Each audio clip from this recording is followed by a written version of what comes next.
हरि ओम श्री गुरुभ्यो नमः।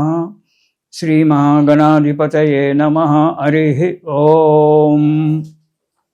गुरु ब्रह्मा गुरु विष्णु गुरुदेवो महेश्वरः गुरु साक्षात् परब्रह्म तस्मै श्री गुरवे नमः। हरितसगोत्रोत्पन्नं हरिभक्तिपरायणं शंकर गुरुवरेन्द्र चरणं शरणं प्रपद्ये। श्री महद्भ्यो गुरुभ्यो नमः। सदाशिवसमारम्भां व्यासशङ्करमध्यमाम् अस्मदाचार्यपर्यन्तां वन्दे गुरुपरम्पराम्। अरुणां करुणातरङ्गिताक्षीं धृतपाशाङ्कुशपुष्पबाणचापाम् अनिमाधुरैर्वृताम् अयूकैः अहमित्येव विभावयेद्भवानीम्। ओम श्रीमात्रे नमः। कन्या राशि। ఈ రాశి వారికి ఈ ఫిబ్రవరి మాసంలో మిశ్రమ ఫలితాలే ఉంటాయి. సంకల్పిత కార్యక్రమాలన్నీ కూడా నెరవేరుతాయి. ఏ కార్యక్రమాలు చేయాలని చెప్పి సంకల్పం చేసుకున్నారో, ఇంతకు ముందు ఏవైతే కార్యక్రమాలు మధ్యలో ఆపేసి ఉన్నారో ఆ కార్యక్రమాలన్నీ కూడా నెరవేరడానికి ఉంది. ఆర్థికంగా మంచిగా నిలదొక్కుంటారు. బంధువులు మిత్రులు ఇంటికి రావడము చేయడము జరుగుతుంది.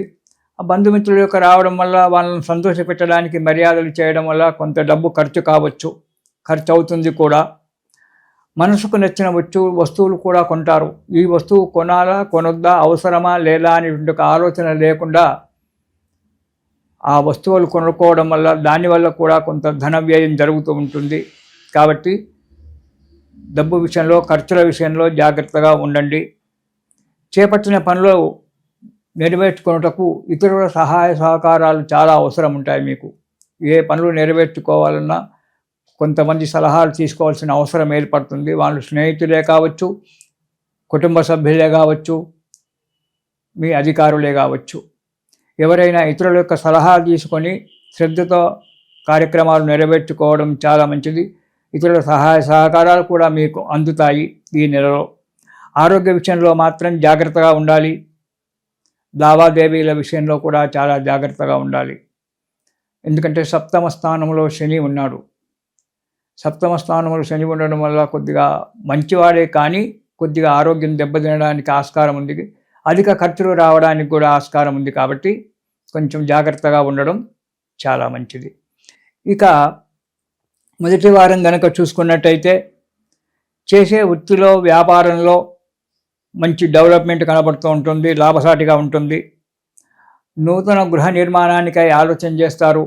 కొత్త ఇల్లు కట్టుకోవడం కానీ లేదా కొనడం కానీ ఏదైనా చేయడానికి ఆలోచిస్తారు. దానికి ఒక రూపకల్పన అనేటువంటిది ఏర్పాటు చేసుకుంటారు. బంధుమిత్రుల యొక్క కలయిక జరుగుతుంది. వారి సహాయం కూడా లభిస్తుంది. ఆనందంగా సంతోషంగా ఉంటారు. మొదటి వారంలో కొంత డబ్బు ఖర్చు అవుతుంది, తప్పదు కదా. బంధువులు వచ్చినప్పుడు డబ్బు ఖర్చు పెట్టాల్సి వస్తుంది, డబ్బు ఖర్చు అవుతుంది. అది మీకు సమకూరుతుంది. చేసే వృత్తి వ్యాపారాలలో మంచిగా లాభసాటిగా ఉంటుంది. ఇక రెండవ వారం కనుక చూసుకున్నట్టయితే కొద్దిగా అనారోగ్యం ఏర్పడడానికి ఆస్కారం ఉంది. ప్రకృతి రీత్యా కావచ్చు, శారీరక రీత్యా కావచ్చు, మనం తీసుకునే ఒక ఆహారం రీత్యా కావచ్చు, కొద్దిగా అనారోగ్యం ఏర్పడడానికి ఆస్కారం ఉంది. కాబట్టి ప్రతి విషయంలో జాగ్రత్తగా ఉండండి. చెడ్డవారితో స్నేహితం చేయడం అనేటువంటిది జరగడానికి ఆస్కారం ఉంది ఈ నెలలో. అంటే చెడు సహవాసం చేసేటువంటి ఒక అవకాశం ఉంది. కాబట్టి ఇతరులతో, కొత్త వారితో స్నేహితం చేసేటప్పుడు చాలా జాగ్రత్తగా ఉండి స్నేహితం చేయండి. వారి పూర్వాపరాలన్నీ కూడా బాగా విమర్శనాత్మకంగా చూసి చేయండి.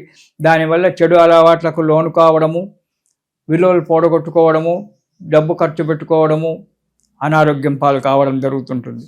ఆడంబరాలకు పోవద్దు.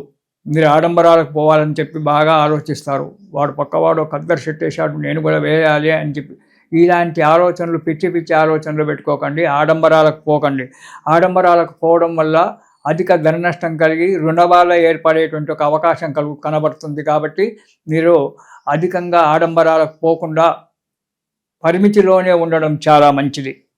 ఇక దురలవాట్లకు లోను కాకండి. చెడు సాహసం చేసి దురలవాట్లకు లోనైనట్లయితే మీ జీవితంలో చాలా దెబ్బతినేటువంటి ఒక ఆస్కారం ఉంది. కాబట్టి చాలా జాగ్రత్త అవసరం.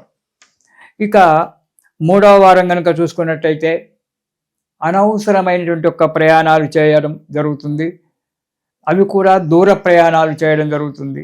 ఎవరో చెప్పారని చెప్పి వాటితో పరిగెత్తడము, డబ్బు ఖర్చు చేసుకోవడము జరుగుతుంది. ఎప్పుడూ భయంగా ఉంటుంది మనసులో. ఏదో తప్పు చేసిన వానిలాగా ఎప్పుడూ భయపడుతూ కూర్చోవడం అనేటువంటి జరుగుతుంటుంది. కాబట్టి మన మానసిక ధైర్యాన్ని కోల్పోకుండా జాగ్రత్తగా ఉండడం చాలా మంచిది.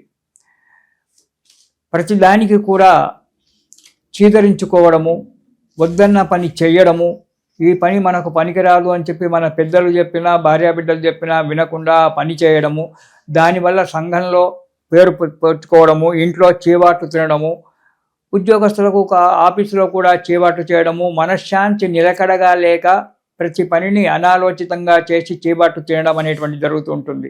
కాబట్టి ప్రతి విషయంలో జాగ్రత్తగా ఉండడము, ప్రతిదాన్ని ఆలోచించి చేయడము మీరు చేయవలసి వస్తుంది ఈ కన్యా రాశి వారు ఈ నెలలో 3వ వారంలో. ఇక 4వ వారంలో చూసుకుంటే వ్యాపారాలలో మంచిగానే ఆదాయం లభించినప్పటికీ మనశ్శాంతికి ఉండదు.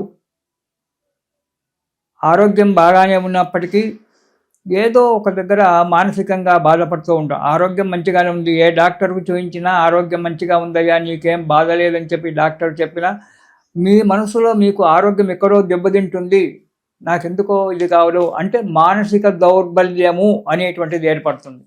మానసిక దౌర్బల్యం ఏర్పడినప్పుడు నాకు శరీరంలో ఏదో బాధ వచ్చింది, చిన్న నొప్పి జరిగినా ఓ మోకాలుకో మోచేతికో కాలుకో ఎక్కడో కడుపుకో చిన్న నొప్పి వచ్చినా నాకేదో పెద్ద నొప్పి వచ్చేసింది, నాకేదో అవుతుందని భయపడుతూ కూర్చుంటారు. అలాంటి భయాన్ని వదిలిపెట్టండి. మనకు ఈనాడు వైద్యులు ఎంతోమంది ఉన్నారు, వాళ్ళని కలుసుకొని ఆ నొప్పి నివారణ ఒక 2 టాబ్లెట్లతో నొప్పి నివారణ చేసుకోవచ్చు. పెద్దగా భయపడాల్సిన ఆరోగ్య విషయంలో పెద్దగా భయపడాల్సిన ఒక విషయం ఏమీ లేదు. జాగ్రత్తగా ఉండండి. దూర ప్రయాణాలు చేయవలసి వస్తుంది, చేస్తారు కూడా దూర ప్రయాణాలు కన్యా రాశి వారు. ఈ దూర ప్రయాణాలు చేసేటప్పుడు మాత్రము జాగ్రత్తగా ఉండండి. స్నేహితుల వెంబడి మీరు ప్రయాణం చేసినా జాగ్రత్తగానే ఉండండి. స్నేహితుల యొక్క మాటలు విని ఆడంబరాలకు పోయి అనవసరమైన ఒక ఇబ్బందులు తెచ్చుకోవడం మంచిది కాదు ఈ కన్యా రాశి వారికి ఈ నెలలో. కాబట్టి ఈ నెలలో కన్యా రాశి వారు సుబ్రహ్మణ్య స్తోత్రం ప్రతిరోజు కూడా పారాయణం చేయండి. ఆ సుబ్రహ్మణ్య స్వామి స్తోత్రం కనుక పారాయణం చేసినట్టయితే ఆ సుబ్రహ్మణ్య స్వామి యొక్క దయ వల్ల మీకు అన్ని రకాలుగా ఇబ్బందులు తొలగిపోయి ఆ స్వామి యొక్క దయ వల్ల సుఖంగా సంతోషంగా ఉంటారు, ఆనందంగా ఉంటారు. ఇది శుభం.